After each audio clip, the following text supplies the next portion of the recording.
Hello friends, ఈరోజైతే మనం వచ్చేసాం తిరుపతి ఫేమస్ రెడ్డమ్మ మెస్కు. అదేంటి పక్కన సీనయ్య మెస్ అని కనబడుతుంది? అవునండి బాబు, ఈ రెండు మెస్లు పక్క పక్కనే ఉంటాయి. అయితే ఈరోజు మనం వెళ్ళబోతున్నాం రెడ్డమ్మ మెస్కు. ఈ రెడ్డమ్మ మెస్ చరిత్ర ఏమిటంటే, ఈ రెడ్డమ్మ మెస్ని స్టార్ట్ చేసిన రెడ్డమ్మ గారు దాదాపుగా 2 దశాబ్దాల పైన నుండే ఈ మెస్ నడిపిస్తున్నారు. మొదట్లో ఈ మెస్లో రూపాయికే శాకాహార భోజనం పెట్టడం అనేది ఒక వింతగా చెప్పవచ్చు.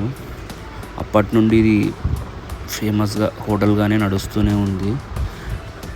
ఇదిగో అక్కడ కనిపిస్తుంది ఆవిడేనండి రెడ్డమ్మ. ఈ రెడ్డమ్మ హోటల్ అంటే తిరుపతిలో తెలియని వాళ్ళంటూ ఎవరు ఉండరు. ప్రతి ఒక్కరూ దారి చెప్తారు. అలా ఉంటుంది ఈ రెడ్డమ్మ మెస్ సంగతి.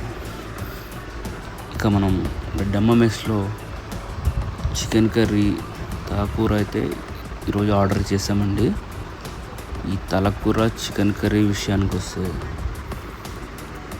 టేస్ట్ అయితే ఉప్పు కారం చాలా తక్కువగా ఉంటుంది.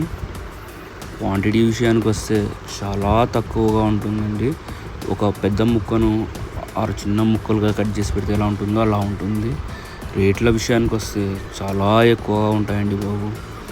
ఇక ఈ వీడియో మీకు నచ్చితే లైక్, షేర్, సబ్స్క్రైబ్ చేయండి ఫ్రెండ్స్. Thank you.